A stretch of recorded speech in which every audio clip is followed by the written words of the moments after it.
اللي انتي بتعمليه ده هيخليكي زيهم بالظبط، بلاش تكوني مؤذية. اسمي ميادة، بتبدأ حكايتي وانا عمري 16 سنة. بيتقدم لي شخص من نفس المدينة اللي انا عايشة فيها، اهلي بيسألوا عليه والناس بتشكر في اخلاقه. بنتخطب انا وهو 6 شهور بالظبط، وبعد كده بنكتب الكتاب ونعمل فرح على الضيق ونتجوز. بعد جوازي بفترة بسيطة بكتشف ان محمد ابن امه مفتاح شقتي مع مامته. امه ليها تتدخل في اي حاجة خاصة بيا، ممكن تدخل شقتي تفتش فيها وانا موجودة عادي جدا. واكتشفت ان كل حاجة في الشقة حتى الحاجات اللي انا جايباها انا مملكهاش، والمفروض حاجتي حاجتهم. وانا للاسف في حاجات كتير قوي ما كانتش عجباني بتحصل معايا. قررت اني اتكلم مع محمد وقلت له بهدوء ان انا مش عاجبني تدخل مامتك في حياتنا الزيادة، وبعدين انت مش شايف انها بتدخل تفتح دولابي تشوف حاجتي الخاصة؟ انا مش حابة كده. قال لي امي بتتعامل معاكي على انك بنتها، بلاش تاخدي تصرفاتها دي بطريقة وحشة. وقعد يتكلم معايا واقنعني ان انا اكبر دماغي من مامته واسيبها تعمل اللي تعمله علشان هي ست كبيرة. اتحملت من مامته اللي مفيش اي بنت تتحمله. اكون باخد دش تفتح عليا باب الحمام، اكون نايمة الاقيها واقفة فوق راسي، لو عاملة اكل تطلع تاخده وتنزل تاكل هي وعيالها وانا اكني مش موجودة. قررت اني اسيب البيت وامشي، واتصلت على اهلي وحكيت لهم على كل حاجه. بابا قال لي إيه اللي مخليكي تصبري كل ده بني ادم مش راجل، وما كانش ليه انه يفتح بيت. يا بنتي انا غلطان اني جوزتك على طول، كان المفروض نصبر اكتر من كده. بابا جالي على طول ولميت هدومي وخدت بعضي ورحت بيت اهلي. بعد مرور 3 شهور وانا قاعده عند اهلي وخلاص واقفه على الطلاق، بكتشف اني حامل. امي بتتكلم معايا وبتقولي ارجعي يا ميادة، دي اشارة من ربنا ان انتوا ليكوا لسه نصيب مع بعض. الواحدة لما بيكون عندها عيال غير لما بتكون لوحدها، لو انفصلتي اللي في بطنك هيتبهدل. قلت لها يعني انت شايفة كده يا ماما؟ قالت لي ايوه طبعا، جوزك مهما كان وحش او بيسمع كلام مامته هيبقى حنين على عياله. وفضلت تكلمني كتير جدا لحد ما اقتنعت بكلامها. ولما محمد جه علشان يحاول يصالحني تاني كالعادة، وافقت المرة دي اني اتصالح وارجع بيتي. برجع بيتي والايام بتعدي وحياتي بتكون مستقرة جدا وبكون مرتاحة، وبحس ان محمد اتغير واتعدل عن زمان. ولكن كل ده ما بيدومش كتير، لان اخت جوزي بتنفصل وبتيجي تعيش معانا في نفس البيت هي وعيالها ال3، وكل اللي بتعمله طول ما هي قاعدة بتاكل وتنام وتتفرج على التليفون، وولادها رمياهم عندي. وانا طبعا كنت حامل وتعبانة ومش حمل وش ولا وجع دماغ. فقررت في يوم اني اخد موقف وانزل العيال، وفعلا لما طلعوا قلت لهم انزلوا انا تعبانة ومحتاجة ارتاح. حماتي لما لقتني نزلت العيال عملت مشكلة كبيرة، وقعدت تزعق وتشتم فيا وتغلط فيا، وقالت لي لمي هدومك وغوري في داهية من هنا. قلت لها دي شقتي وانا دلوقتي حامل واستحالة اسيب بيتي مدام جوزي مش مزعلني. قالت لي لما يجي مش هخليه اقعدك فيها ثانية واحدة، وبنتي وولادها هيطلعوا يقعدوا في شقتك. طبعا انا اتضايقت جدا وفضلت قاعدة مستنية محمد لحد ما رجع من الشغل. لقيت محمد بيقول لي انت عملتي ايه لامي واختي مخليهم هيتجننوا تحت. حكيت له اللي حصل. بصراحة قال لي الموضوع مش مستاهل كل ده. طيب في ايه؟ خليهم يقولوا لي ان انا مشيكي. قلت له مش عارفة، شوف اهلك بقى عايزين مني ايه. انا خلاص على وش ولادة ومش ناقصة القرف اللي هما بيعملوه فيا ده.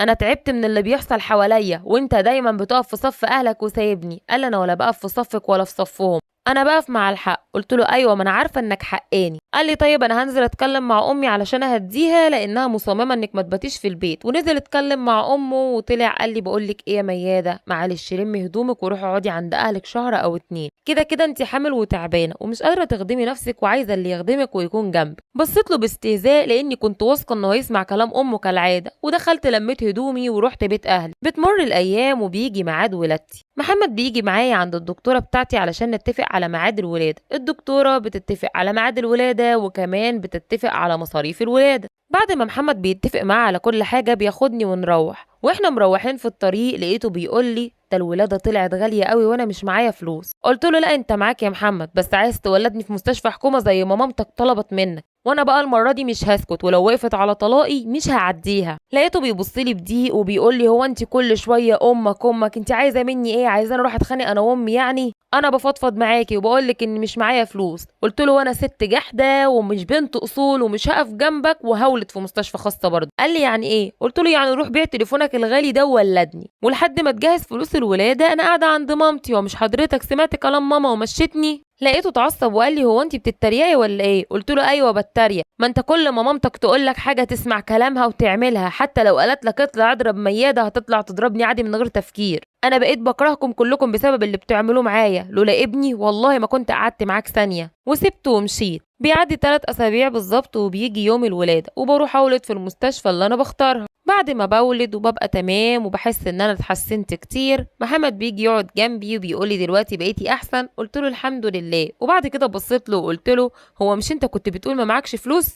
انا مش عارفه انت بتبخل عليا ليه يا محمد. لقيته بيبص لي وبيقول لي ما هو انا فعلا ما كانش معايا فلوس. قلت له طيب جبت الفلوس منين؟ لقيته بيقول لي بعت الذهب بتاعك. طبعا اول ما قال لي كده انا اتصدمت، لان انا ما كنتش مديه يا اخوانا، وكنت سايبه الذهب بتاعي في الشقه وانا عارفه ان دي حاجه غلط وكلكم هتغلطوني عليها. اتعصبت جدا واتضايقت، بس الدكتوره دخلت وقالت لي اهدي، انت لسه والده، الجرح، اتحكمي في اعصابك، انت نفسه ممكن يجيلك حمى النفاس من الزعل. ماما قالت لي حاولي تهدي، خلاص هو باع الذهب ومش هتقدري تعملي حاجه، المهم دلوقتي انك تخفي وتبقي كويسه علشان ابنك. بصيت لماما وانا زعلانه ومكسوره وسكت. بعد ما خلصنا كل حاجه في المستشفى ماما خدتني وروحنا. اول ما وصلنا البيت اترميت على السرير من كتر التعب. ماما دخلت عملت لي اكل واكلتني وقعدت تقول لي عايزاكي تهتمي بنفسك وما تزعليش، الدهب بيروح ويجي، بكره جوزك يجيب لك احسن منه، وما دام باع الدهب يا بنتي يبقى فعلا مش معاه فلوس. قلت لها لا يا ماما معاه، انت ما تعرفيش حاجه، بس حماتي حبت تكسرني علشان طلبت من ابنها انه يولدني في مستشفى حكومه، وانا مشيت كلامي وولدت في مستشفى خاصه، علشان كده خلته باع الدهب. الفكره مش في الفلوس يا ماما، الفكره في العند. انا مش عارفه هي بتكرهني كده ليه. ماما قالت لي سيبك منها، دي بتعاند نفسها، قومي بس خدي ابنك كده ورضعيه. اول ما شلت ابني في حضني قلت لها عارفه يا ماما، على قد ما جوازتي من محمد وحشه وهم، بس عايزه اقولك ان انا كسبت حاجه حلوه قوي. انا مستعده يا ماما اعيش مع محمد عمري كله وانا بعاني علشان بس اشوف ابني مبسوط. ماما طبطبت عليا وقالت لي عارفه ابنك ده بكره يبقى سندك وظهرك، واي حد هيتكلم معاكي كلمه تزعلك هياكله بسنانه حتى لو ابوه. قلت لها يا رب يا ماما.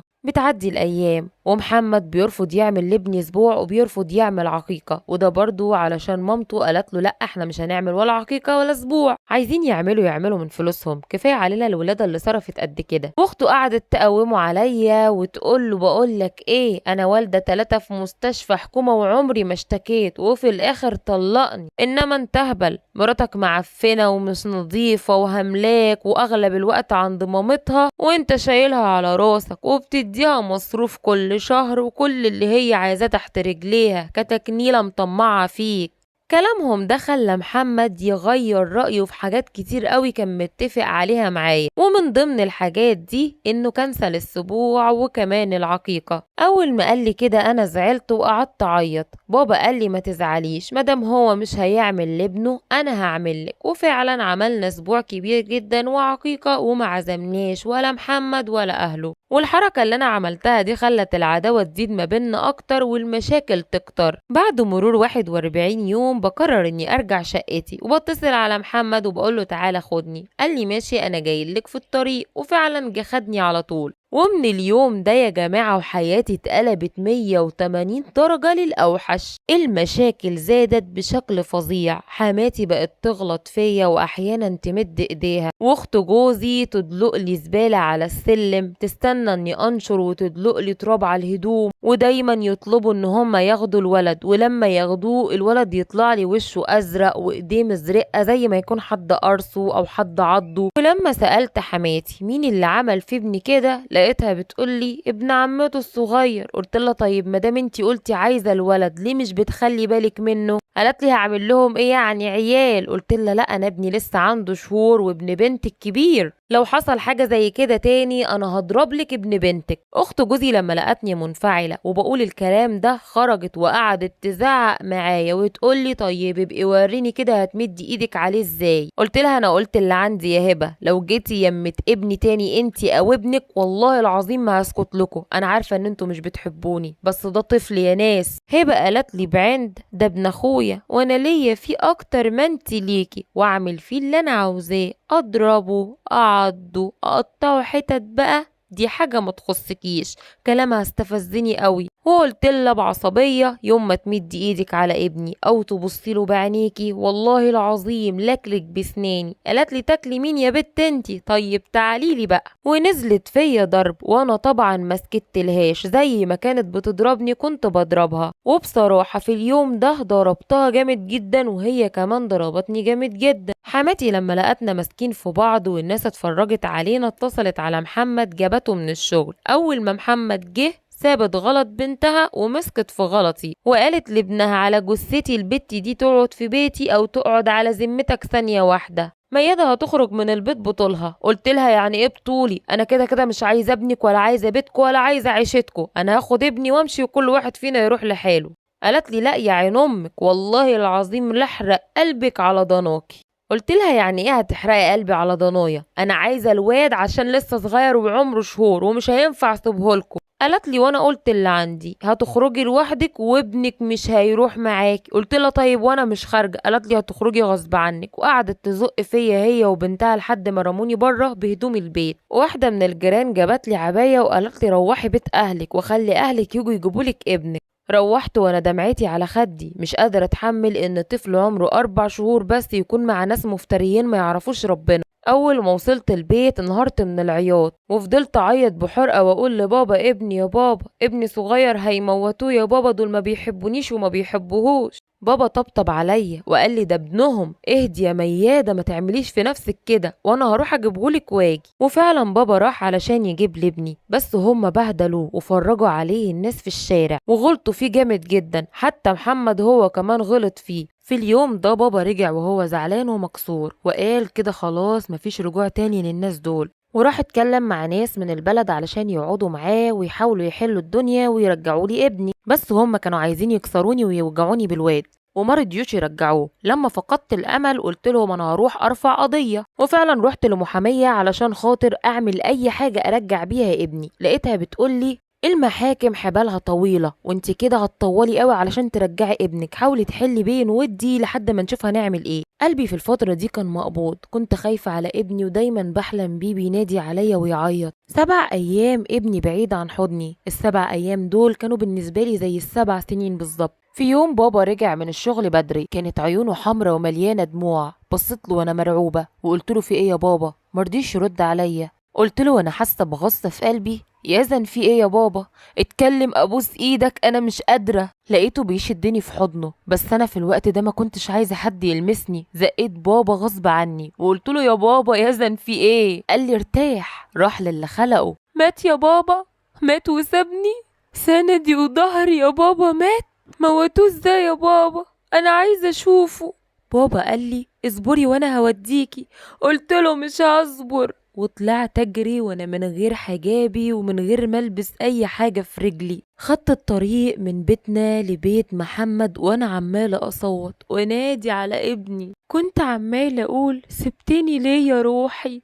خدوك مني ليه يا روحي؟ وطبعا في الوقت ده ناس كتير جدا شافوني وانا بجري وجري ورايا علشان يشوفوا في ايه. اول ما وصلت للبيت فتحت الباب جامد جدا ودخلت اجري على جوه ادور على يزن. لقيته نايم على السرير عبارة عن قطعة من النور. والله يا جماعة عمري ما هنسى شكله. في الوقت ده كان عنده 4 شهور بس. كنت كل يوم بحلم بيه بينادي عليا ويعيط، وانا اقول لماما: ده بيناديلي، عنده 4 شهور وبيتكلم ازاي؟ ما كنتش مستوعبة وكنت منهارة في الوقت ده. قلت لهم انا عايزه اعرف ابني مات من ايه، وخدته في حضني وطلعت اجري بيه على المستشفى. طبعا هم حاولوا يمنعوني، بس الناس في الشارع لما شافوا حالتي قالوا لهم: حسبي الله ونعم الوكيل فيكم، سيبوها سيبوها تعرف ابنها مات بسبب ايه. وفعلا خلوني اخد ابني واروح بيه المستشفى. اول ما وصلت دخلت طوارئ، كشفوا على الولد وعرفوا ان سبب الوفاة بسبب عدم الاكل. الولد جاله هبوط حاد في الدورة الدموية بسبب كتر العياط وقلة الرضاعة. اللي ما يعرفوش ربنا سابوا ابني يعيط وسابوه من غير اكل علشان بس يحرقوا قلبي، بدل ما يجيبوهولي اخده في حضني وارضعه. في الوقت ده انا ما حسيتش بنفسي، قعدت اصوت جامد جدا لحد ما فقدت الوعي. لما فتحت عيني لقيت اهلي معايا، قالوا لي: احنا مرضناش ندفن يزن غير لما تكوني موجودة علشان تودعيه. كلامهم ده قطع قلبي من جوه، لاني كنت بفضل اكلم يزن من وهو في بطني وقول له عارف يا يزن، انا نفسي تيجي الدنيا وتكبر علشان لما اموت تدفني، لاني حاسه اني مش هعيش كتير بسبب اللي ابوك وجدتك بيعملوه فيا، ما كنتش اعرف انه هيموتوه. لبست اسود ورحت المقابر علشان ادفن يزن، واحنا بندفن يزن دفنت قلبي معاه.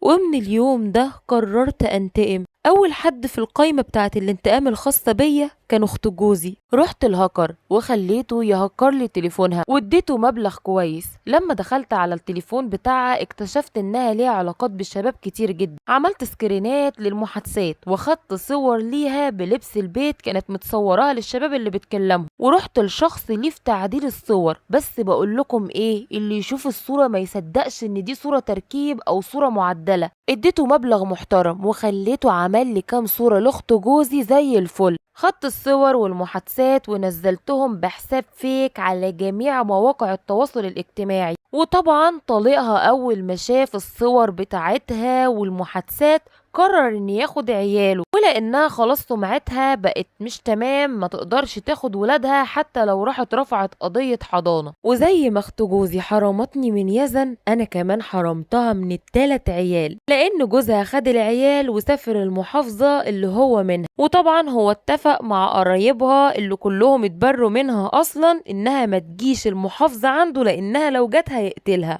انا لما شفت كسرة قلب وروح اخت جوزي حسيت اني بشفي غليلي، وقررت اني انتقم من محمد هو كمان، لانه ما كانش راجل وكان ليه يد في كل حاجة حصلت لي. عملت حساب فيك ودخلت كلمته بحجة اني زبونة تبع الشغل بتاعه، وبشوية برامج عملت كام صورة لبنت كده وثبت شكلها، وبقيت كل فترة والتانية بعت له صورة للبنت دي على انها انا. ولما كنت بحتاج اكلمه فون كنت بخلي واحدة صاحبتي هي اللي تكلمه مكاني، ومن الاخر كده علقته بيا. وفي يوم بعت له صورة، بس الصورة دي كانت هاكر. اول ما داس عليها دخلت على كل ايميلاته، وكمان عرفت باسورد الحساب البنكي بتاعه، وهو ده اللي كان مطلوب. اول ما عرفت الرقم السري بتاع الحساب سحبت كل الفلوس اللي كانت عليه. فاكرين ان انا كده استكفيت؟ لا، ده انا بقالي سنة بلف وادور عليه، فاكيد يعني مش هسرق فلوسه واختفي. الفلوس اللي سرقتها منه رحت اشتريت بيها ممنوعات،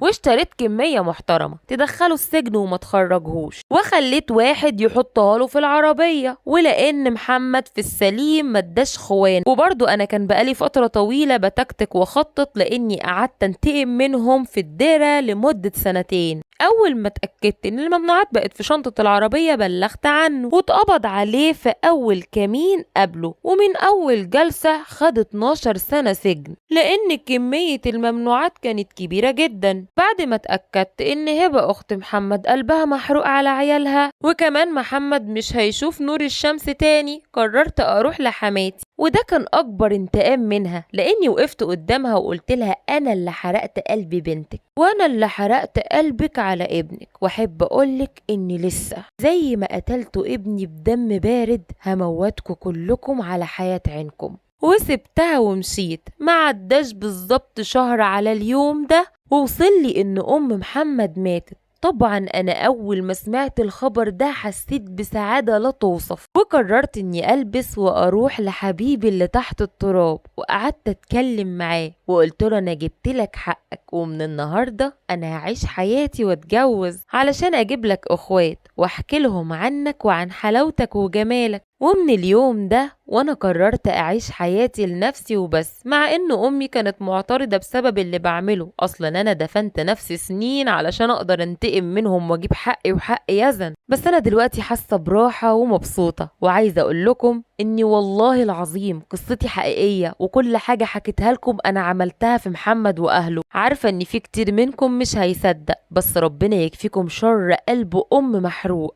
الأم لما بيصيب عيالها أي مكروه ما بتترددش ثانية واحدة إنها تقتل اللي أذاهم، وأنا كان نفسي أعمل كده. بس دلوقتي أنا مرتاحة، يكفيني فضيحة هبة اللي مش عارفة تمشي في الشارع ولا ترفع راسها قدام الناس، ويكفيني حبس محمد وقهرة أمه عليه وهي عايشة. عاوزاكم تقولوا لي إيه رأيكم في اللي عملته. وعلى فكرة أنا عمري ما حسيت بالذنب ولا هحس بالذنب، وحاليا أنا مخطوبة وهعيد تجربتي للمرة التانية، بس المرة دي مع الراجل الصح إن شاء الله. وبس كده يا حلوين، كده قصة النهاردة خلصت. وما تنسوش لايكات بقى لايكات، ومع السلامة يا أحلى وأجمل فراولات.